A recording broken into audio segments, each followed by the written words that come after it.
Seguimos revisando el PHTLS capítulo 8 de la 10ª edición. Traumatismo de cabeza en la lesión cerebral. Iniciando con la X, vamos a detener la hemorragia. Stop the bleed. Vamos a hacer presión directa. Vamos a usar vendajes compresivos.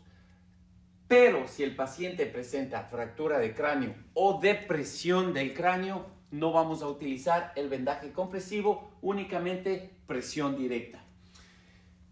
Vamos a abrir la vía aérea, como empujando la mandíbula, siempre teniendo el cuidado cervical.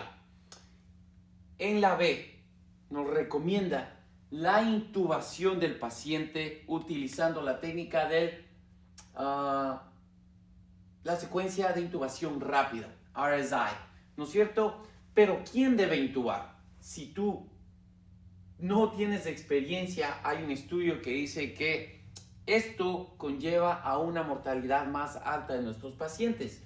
¿Por qué? Porque incrementan la presión intracraneal y la hipoxia del paciente. Pero si tú tienes experiencia y sabes cómo intubar, entonces esto beneficia muchísimo más a los pacientes que tienen un traumatismo craneoencefálico y beneficia para que puedan salir del hospital sin daños neurológicos. Entonces, ¿cuál es la recomendación? Si tú no tienes experiencia, si tú no practicas la intubación, entonces por favor utiliza métodos supraglóticos. Pero si tú estás al día, practicas, sabes cómo intubar, tienes experiencia intubando a estos pacientes, entonces intenta la intubación endotraqueal. ¿Qué es lo importante que nos recalca aquí? El capítulo 8 nos dice que podemos utilizar el BBM con la válvula PEP. No más de 15 centímetros de agua, ¿verdad?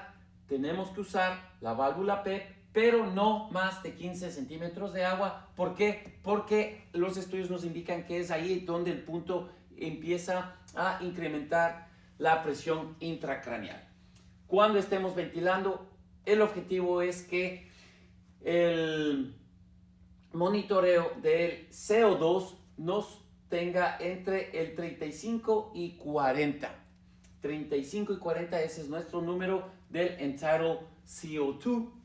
Vamos a hacer que en adultos vamos a ventilar 10 veces por minuto, en niños vamos a ventilar 20 veces por minuto y en lactantes pues 25 veces por minuto. ¿Cuál es el objetivo de la saturación de oxígeno? Mantener a nuestro paciente sobre los 94, pero menos del 99% de oxígeno. Vamos a continuar con la C. La presión arterial sistólica. Miren, lo importantísimo es que podamos mantener una presión arterial sistólica de 110, ¿no es cierto? Pero nunca permitir que esa presión baje de 90. ¿Por qué? Porque va a disminuir la presión intracraneal, reduciendo el flujo de sangre oxigenada, causando hipoxia en el cerebro del paciente.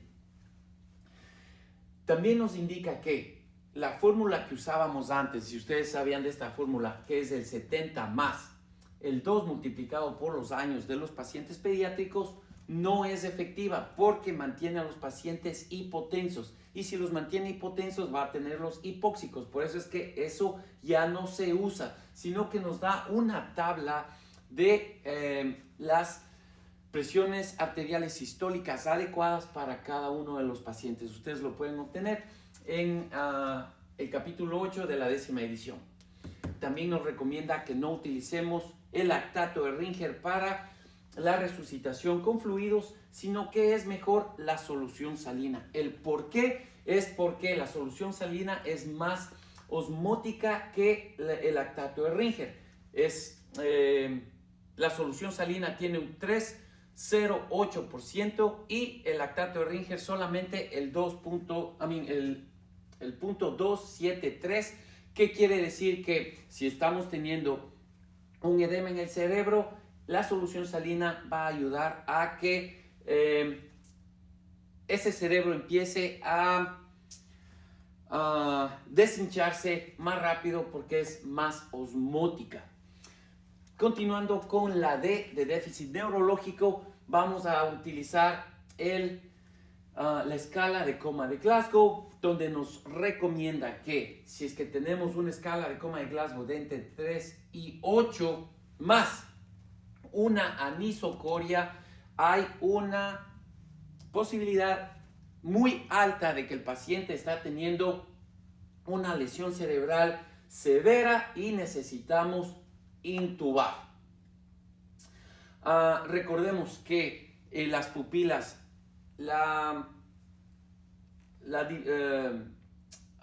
el diámetro normal de las pupilas es entre 3 y 5 milímetros, pero si hay una diferencia de más de 1 milímetro entre una pupila y la otra pupila, a esto le llamamos anisocoria y nos da un punto positivo para saber que el paciente está teniendo una lesión cerebral severa. También nos recomienda que utilicemos el collarín cervical, pero no debe estar muy apretado. Si tú apretas demasiado al collarín cervical, vas a hacer que la presión intracraneal aumente. Así que tenemos que colocarlo normal. Nos dice que no es necesario utilizar un collarín cervical si el paciente está o hemos estabilizado la cabeza del paciente. También nos dice que no es necesario utilizar el collarín cervical si el paciente tiene una herida de bala en la cabeza. No es necesario tampoco utilizar el collarín cervical. Y por último, la E, vamos a exponer. Vamos a exponer completamente a los pacientes porque si sufrieron un traumatismo craneoencefálico puede haber una alta posibilidad de que tienen otro tipo de lesión en el cuerpo y vamos a hacer un examen de cabeza a pies rapidito para tratar de identificar estas lesiones. No se olviden que también tenemos que utilizar o tratar a nuestro paciente con accesos intravenosos, si es que puedes, 2. Tratamiento para el dolor, muy importante. No te olvides de los antieméticos para ayudar a nuestro paciente que no vomite mientras se encuentra en una posición supina. Utilizar la ayuda de un electrocardiograma, sea de 4 derivaciones o de 12 derivaciones. Como siempre, el control del CO2 y el oxígeno. ¿Te gustó? Por favor, compártelo. ¿Tienes alguna pregunta? Déjame en los comentarios. Un abrazo. Bendiciones.